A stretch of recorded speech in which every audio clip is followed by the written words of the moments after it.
moved, you know, that, like, the movement just right out the corner of my eye, that's what caught my eye, you know? Yeah. Because normally, like, I'll just look at stumps real quick, because, like, Fred, he gets zeroed in on him. Any sort of dark shape like that, he's like, oh, it's a stump. Okay, he'll do, like, a double take, right? Mm-hmm. And I just I saw it, but I didn't really pay attention to it until there was movement. And it was like, for me, it felt like it was down and to the right from our perspective. So from our perspective, down and to the right. Probably about 2 or 3 feet up. Yeah. In the air. Yeah. So it was like there was a little bit of brush on each side, and then it was kind of in the overhang of that willow tree or whatever it was. Yeah, that really got me because I was just walking nonchalant. I looked over, and we both stepped back. I was backpedaling, and then that was before you said anything. And then I saw that you were backpedaling too. You're like, whoa, I think I saw something. Yep. I was just like, okay, that wasn't my imagination. Yeah. It's nice to have confirmation on stuff too, because you're not second guessing yourself. You know, when someone else notices the exact same thing, like the orb situation up there, you know, in my area where Fred and I and Cyrus camped out, you know, I didn't mention it because I thought, you know, it was like an artifact from the fire reflecting out the swamp or something. But then Fred's like, did you see that? And I was like, yeah, I fucking saw it. Yeah. I was discounting it, you know, like it's kind of cool when you got someone else there to confirm what you saw. Yeah, and I could have hooked up a GoPro to my side, facing or the back woods. behind us. But the problem with the GoPros is like the sensor is so small, you can't really see really far. Things that are like really close seem like they're far away. And it's a wide angle setup, so it's not designed for getting like super detailed shots. It's great for, you know, kayaking down a river or something, where you want to get a 180 or 120 degree shot and get, you know, just take it all in. Yeah. But for little stuff, like there was that one guy that always walked, you know, he was walking down the trail all the time with the GoPro behind him, and he had stuff. I saw a couple of his videos where he had stuff cross behind him or would pop out, you know. And I think that's probably a good idea eventually, but maybe look at something that's got a narrower field of view, you know, like maybe a 60 degree instead of the 80 or 100, whatever the GoPro is. Yeah, absolutely. I've noticed the same with the drones. They got this little bitty camera on the drones on a gimbal. When you're up close to stuff, it doesn't look as good, but once you get way out there, it's like, wow, that's amazing. Yeah, they have a different focal length. I know all the newer drones, so you look at like your Mini 2 and then my Nano. The Nano bumped up the sensor size to like 1/2 inch, and then DJI did the same thing with the Mini 3, and the Mini 4 now is even bigger, so you capture more light. And for being the lightweight or the micro drones, that's awesome. Now it would be really cool if they could integrate a 640 sensor, like if you could have both a 4K and a 640 sensor on it, so you could dual band and record both. My buddy, he flies his drone at night. He's got the Evo thermal with a 640 sensor on it, and like he's got deer, he's got lynx on his property. I mean, he's got all sorts of stuff that he sends me videos of. And at night, once it cools off, so like here, maybe around midnight, if we flew a drone, you know, we would definitely catch stuff because the trees have all cooled off for the most part. The only thing we would, you know, probably grab is rocks. Rocks hold their heat really good. Yeah, it'd be cool to have a thermal drone. And another thing that I want to touch on is when we saw that little charcoal blackhead in the woods, in the forest, that's pretty close to where we were finding all the stick breaks, where you heard those strange vocalizations. Yeah. That's fairly close.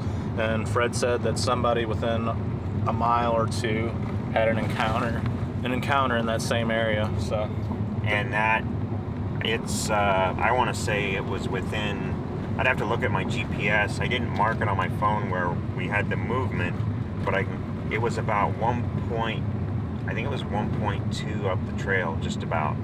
So I can go and look at the trail on my phone and be like, okay, 1.2 up the trail, and then draw a line between the two, and I bet it intersects where I heard the vocalizations. Like, that would not surprise me at all. Mm-hmm. Yeah. Hopefully we got something good on the audio recorders. Maybe we'll look back on all the footage and see something that we didn't notice. Yeah, I'm going to, when I record with the drone and just fly it around, I always go through and I'll watch it 2 or 3 times. I'll watch a different part of the screen. So with these 4K drones, you can get a ton of detail.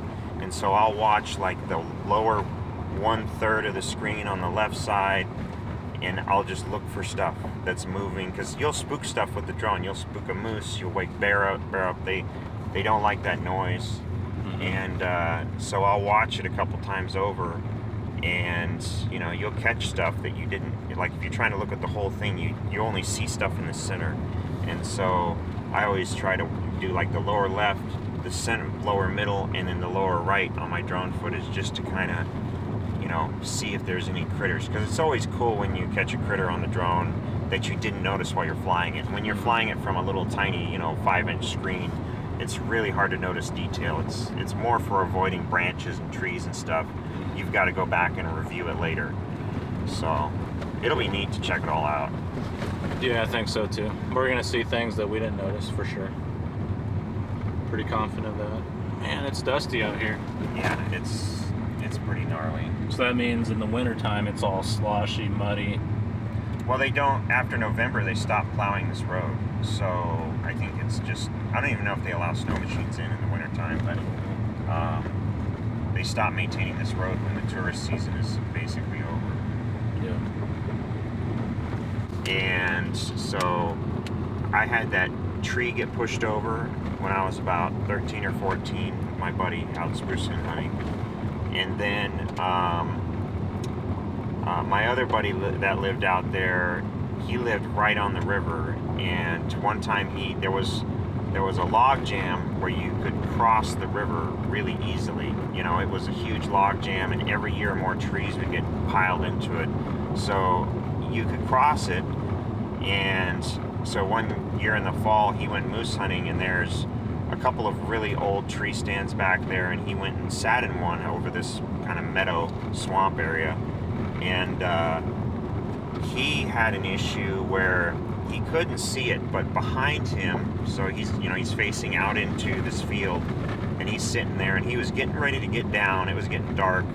I think it was like midnight or so that he was going to get down, because you saw how bright it is here at night. Mm-hmm. And he was going to hike back out, and it's about a 1/4 mile to the river, maybe 1/2 mile to the river, bushwhack, but there's lots of bear game trails and stuff to take.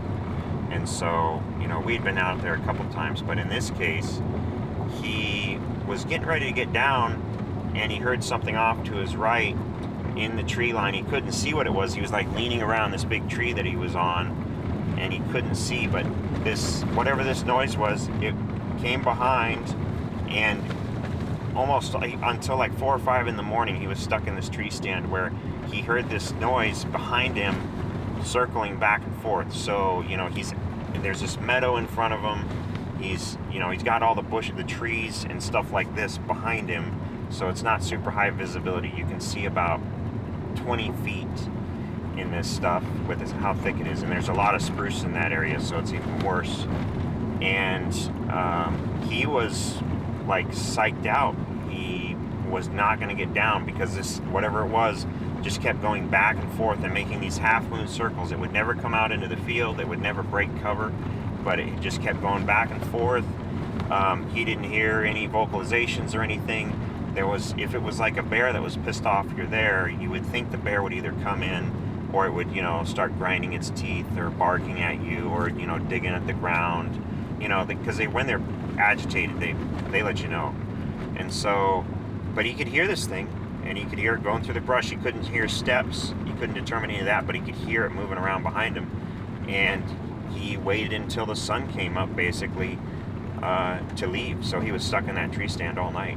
And I think that was like when we were like 21 or so.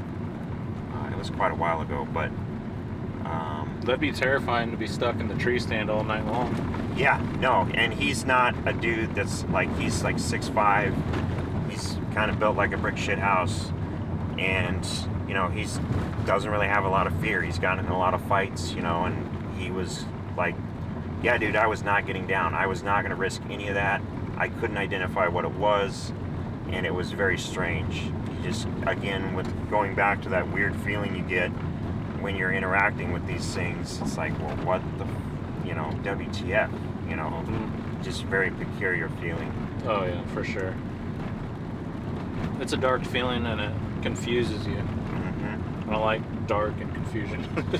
Yeah, no, I like to be able to identify things like that. You know, those bears, we heard the bear come in, you know, you react to the bear, you make a bunch of noise, and like our experiences today, or over this last week rather, they go away. You know, it's a non-issue. We did have that one thin female, which, you know, I did not like that. And the fact that they have like tourists go through there and hike that trail like every day, I don't know. I feel like they're gonna have a bad encounter at some point. Yeah, absolutely. Just complacency, and you know, like in my area, like in that area by Russ's, where I used to live. You know, I spent a lot of time in the woods out there. We camped out there a lot. We didn't have anything weird other than bears, other than the 2 times, the tree and then my buddy in the tree stand. On that lower part near the creek, we really didn't have anything, you know, really weird go on. There is a higher up, there's a firewood cut higher up on that mountain, which I would like to hike all the way into. It's about 2 miles to get to this lake that's back there, and it would be cool just to hang out at the lake because there's a lot of water coming out of that mountain. There's 3 streams that come out of it, and there's a trail to go all the way back. So I would like to hit that up and get some camping in this summer. Yeah, that would be really cool. And I always get like up on that side of the mountain when you go further up in altitude. I would always, once I got past like between the second and the third stream, I would always get these kind of weird vibes, and it was always pretty quiet. And I have run into moose and bear back there. I've been stalked by a brown bear back there that's paced me a little bit, but then it, you know, it just went in the woods and left me alone. It was just curious, but that's another area where I'd like, and we could almost wheeler into it. The trail is really rough and steep in spots, but it's possible. We just couldn't carry a bunch of gear, you know. Yeah. It's a dangerous area, man. That's yeah, for sure. It's always dangerous, logistically difficult. You always want to have somebody else with you in case of an injury, because if you have an injury, you're going to have a real hard time making it back out. You're basically going to abandon gear there to try and get back out. You know, you're going to take water. You're going to, if you have to make a splint or something. A lot of places there's no cell service, as like here. You know, we had spotty service. And once you get in the mountains, like once you get out break line of sight with one of those cell towers that's out down by the highway, you're SOL. Yeah. I'm not getting service, or I didn't get service till just now. Yeah, it's coming through, so that's good.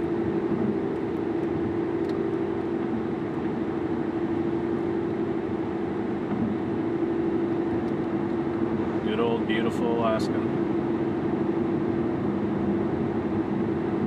I just love the mountains, man. Like that's my favorite part. Especially when we go back towards Anchorage. That highway is just amazing. Going through the pass.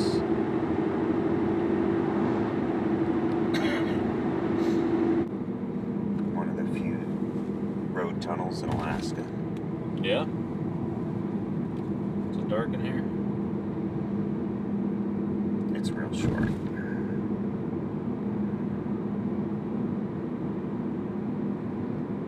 We'll pull over right up here on the right. It's kind of cool.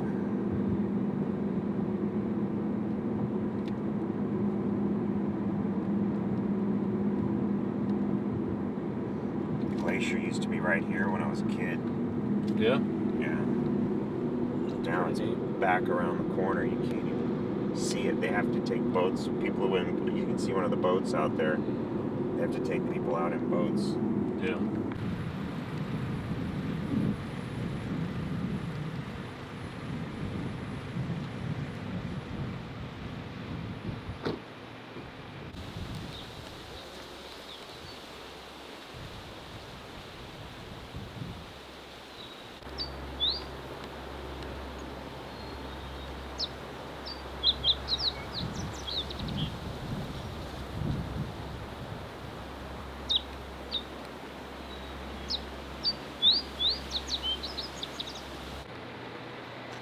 Without having the signs. Anyway.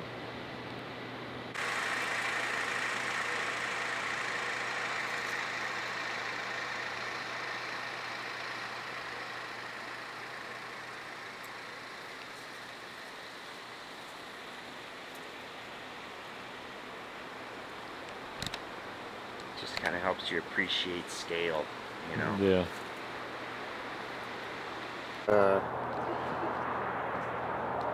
In Saldana. Yeah.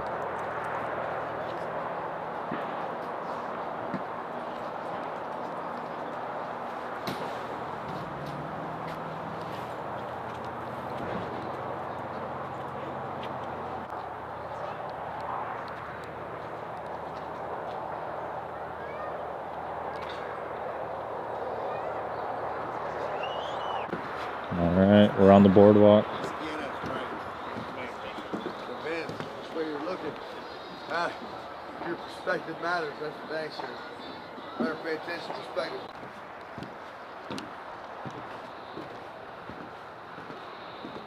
What do we got here? Nature nearby. Of course, there's nature everywhere. We're in Alaska. For distant viewing. Ooh, let's check that out here in a minute. There's all the different ducks. Geese and swan in the area. Pretty cool.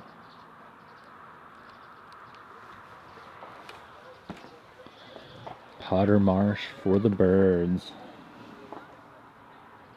Yeah, look at that view. That's pretty cool. Oh, there's a community up there. It's where the fancy people live at. Away from the lower middle class and tourist people.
Okay. Let's see. Is there anybody coming? Yeah, there's somebody coming. So it's kind of a dangerous road. Yeah, you just get yahoos doing yahoo stuff. Yeah. It's dangerous on this side. Once you get up to Summit Lake, it's a non-issue. Hopefully we see a grizzly bear, man. On the other side, we could, for Okay. sure. For sure. They like being up a little bit higher where it's cooler. I mean, Do the moose hang out around here? Not this high, but like during the rut, they go up in altitude. Yeah. But they don't quite get up to where we're going to be. We're going to be up to, I think it's like 3,500 feet, and they're usually down like 2,000 and below, like below the tree line. Yeah. Man, that's pretty high up. Yeah, that's why this is cool. It's like just straight up, you know. Yeah. And you know, you're on the road and it's 1,000 feet above you, like right next to you. It's just so cool. Any good fishing up here? Not up here. On the other side, there's some good fishing. On this side, there can be good fishing. It depends on the time of year. When the salmon start running, the trout come in and they get more aggressive, so they're way easier to catch. Yeah.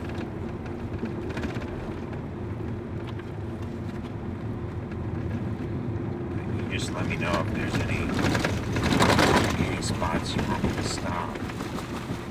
Look. Come on.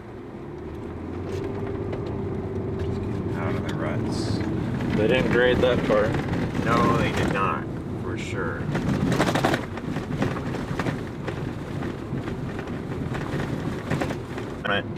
Kind of thing, because you'll slip through and bang your knee up real bad. Oh, yeah. It's wild, but there's snow up here.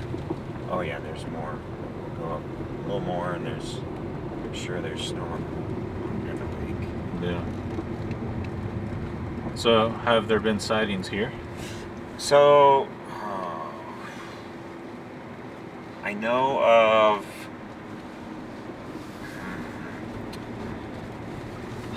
I don't think above the tree line. Like there was one lady with the supposed dogman thing. You know, who knows? Mm-hmm. That was supposedly above the tree line.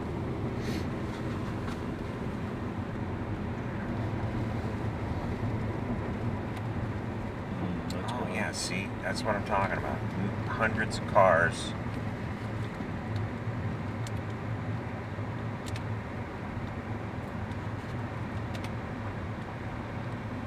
It's a long drop off down there. Yeah. And see those switchbacks? We're Uh-huh. going to go down there here in a minute. Oh, okay. Traffic up on the mountain. Mm-hmm. Now imagine cars, hundreds of cars parked just like these guys are. So it's one lane. It's very precarious. Oh, yeah. But Summit Lake is right here. It's in this little bowl. We'll stop and check it out.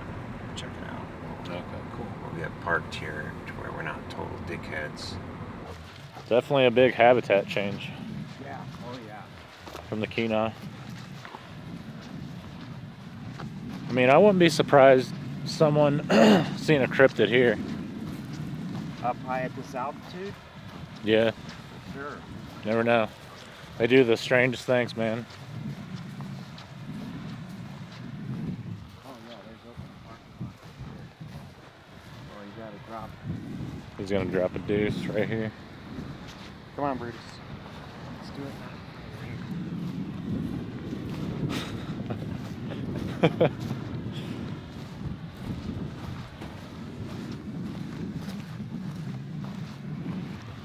That's wild.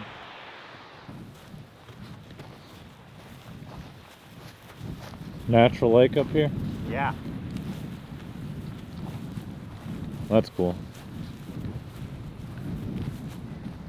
Are there fish in there? No. No. Nope.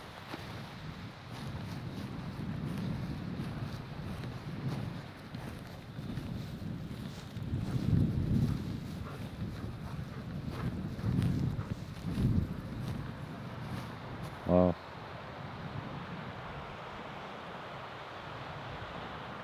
Well, that's pretty cool. Yeah. Figured it was worth a stop. Yeah, absolutely. Bet that water's cold. Oh yeah. There's people fishing in there. Oh really? Yeah, that guy's fishing in the red trunks.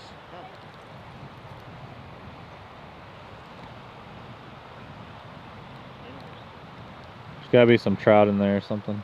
Lake trout. Oh yeah, I'm sure.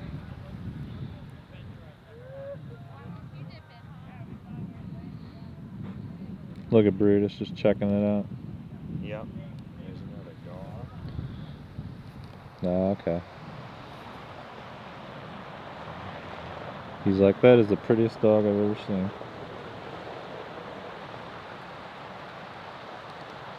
But I mean, this gives you an idea of the perspective.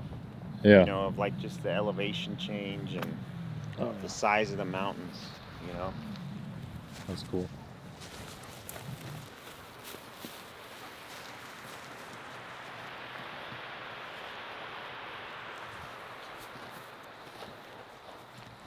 With the switchback. See back there?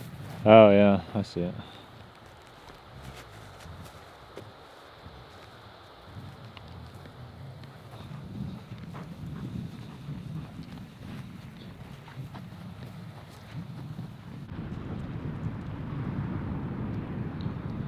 A lot of gold found here. Yeah, decent amount. Yeah. Enough to keep 2 mines running. Yeah. Enough to make somebody rich. Yeah. Brutus.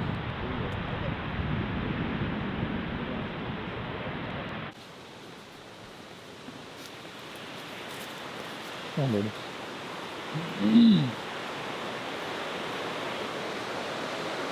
Just be careful close to the edge. Oh wow.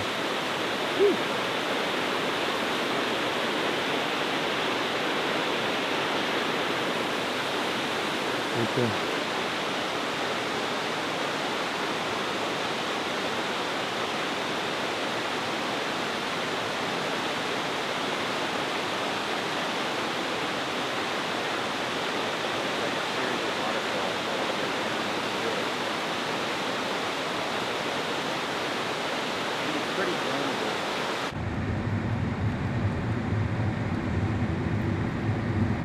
Yeah, this looks like Squatch territory. Oh, we're getting into it. Yeah. We got to go down about another 500 feet, and that's where I started seeing sign. This is the area that you got whistled at? No, we've got probably 4 or 5 miles to go on this, and then we'll be into it. Yeah.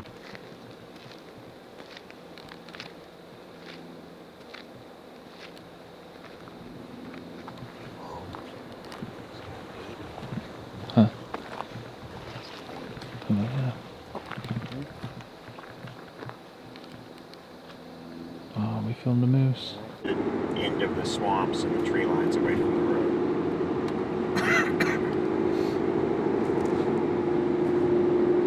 Has there been a lot of sightings reported here other than what you've had? So, there's been more down by the river than up here. But I've done a lot of hiking down by the river, and I find more sign up here than I do down there. And this is about 800 feet elevation. Down by the river is like 100 feet above sea level, maybe 50. And then coming up here on the left, there will be a road. And down that road is access to Deception Creek. And that's where my first encounter was with the 2 whistles and the pacing. So within maybe 3 miles as the crow flies, you know, as far as line of sight, you know, going directly from one to the other. Maybe that far.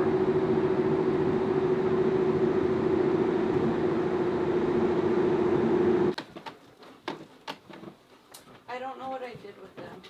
The other bear is it's falling apart. Boyfriend, in the bathroom on the shelf is the new dog nail trimmers. They have black handles. Okay. While he's laying down. Yeah, that's a brown bear though, right? Yep.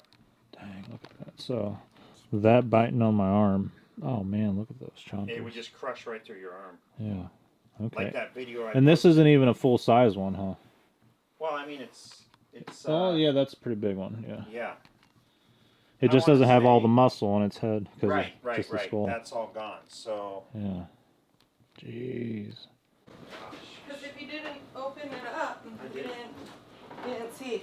So it makes, like this, I still need to clear this stuff. But we got our spices right here. Oh, nice. This stuff From the over Thai here. place? Oh! Oh, no, So I you rearranged got the all whole kitchen. She like moves stuff around. All your vitamins and stuff over Okay. here.